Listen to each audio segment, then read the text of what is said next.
दुनिया में जो मनुष्य होते हैं वो अपने सुख भोग कर स्वर्ग से भी लौट आते हैं। हाँ, और मनुष्य की योनि प्राप्त होने पर फिर कर्म करते हैं और इस तरह सदैव जन्म मृत्यु का कष्ट भोगते रहते हैं। हे मधुसूदन, क्या कोई ऐसा स्थान नहीं जहां से लौटकर आना ना पड़े और जन्म मरण का ये चक्र समाप्त हो जाए? ऐसा स्थान केवल परम धाम है, जहां पहुंचने के बाद किसी को लौटकर नहीं आना पड़ता। इसी को मोक्ष कहते हैं। कोई ऐसा स्थान है जहां सदा सुखी रहेंगे, कभी मृत्यु नहीं होगी, वह आपका परिवार होगा एज इट इज। जैसे यहाँ आपके बेटा बेटी पोता पोती हो गए, भाई बहन है, और यहाँ तो पैसे के ऊपर 2 मिनट में भाई तो भाई लड़ पड़े, माँ बाप बेटे का झगड़ा हो जाए, क्योंकि यहाँ तो ओछा लोग है, सब चीज का अभाव है यहाँ पर।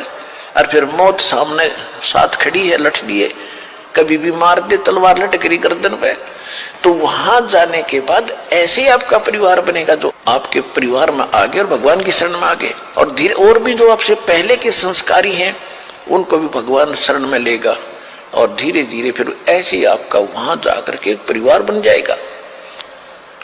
और वहां इतने बड़े आपके महल हैं, इतना खुला स्थान है, बाग बगीचे लगे हुए हैं, आपके प्रत्येक के महल उसमें आंगन में झूले डले हुए हैं, तालाब बने हुए हैं, कि जिस लोक में हम रह रहे हैं ये लोक अच्छा नहीं है, और हमें केवल स्वर्ग तक का ही ज्ञान हमारे धर्म गुरुओं ने करा।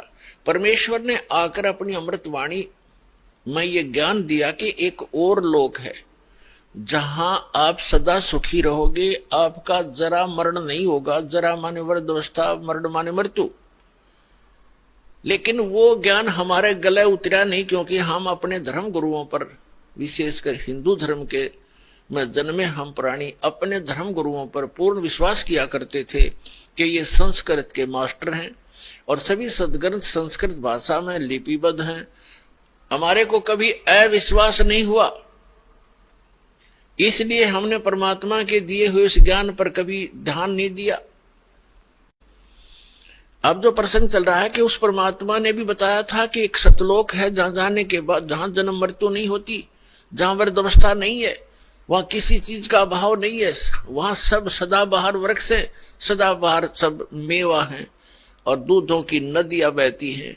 वहां पर अमृत के सरोवर भरे हुए हैं, मीठे जल के समुद्र भरे हुए, हीरे पन्ने जवाहरातों के वहां पहाड़ हैं, जो यहाँ पर मिट्टी और पत्थर के पहाड़ हैं, झरने बहते हैं, वहां वर्षा होती है, बगैर बादल के फुहार चल पड़ती है, सुंदर शरीर है आपका, कभी वृद्धावस्था नहीं होती, मृत्यु नहीं होती, वहां आपका परिवार होगा। जैसे धीरे धीरे यहाँ एक, पहले हम अकेले थे, विवाह हुआ जब 2 हो गए, बच्चे हुए जब 5-4 और हो गए, और फिर धीरे धीरे पोते पर पोते हो गए, तो हमारा कितना अच्छा परिवार, और कैसा दिल लग रहा है।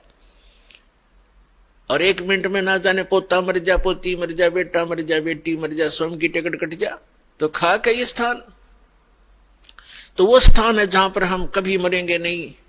हमारा परिवार होगा, सारी सुविधाएं होंगी, मनोमयी विमान होंगे आपके, यहां तो एक साइकिल नहीं जुड़ता सारा दिन, और वहां पर ऐसा सुविधा है कि आप चाहोगे आपके सामने विमान खड़ा होगा, और जहां जाओगे बैठ के परिवार, कहीं बहुत बड़े बड़े पार्क हैं, बड़े सुंदर स्थान हैं। तो वो स्थान है जो भगवान ने स्वयं आकर बताया, और इसी का परम समर्थन हमारे सदग्रंथों ने दिया।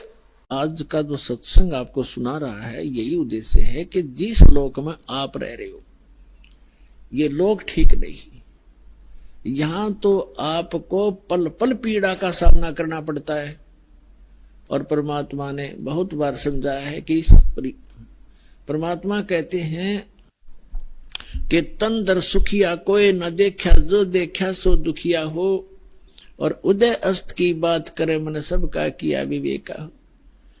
देखो निर्धन तो वैसे ही दुखी है, उसको तो सारे ही कष्ट उठाने पड़ते, भूख से भी परेशान, कपड़े वस्त्र मकान भी नहीं।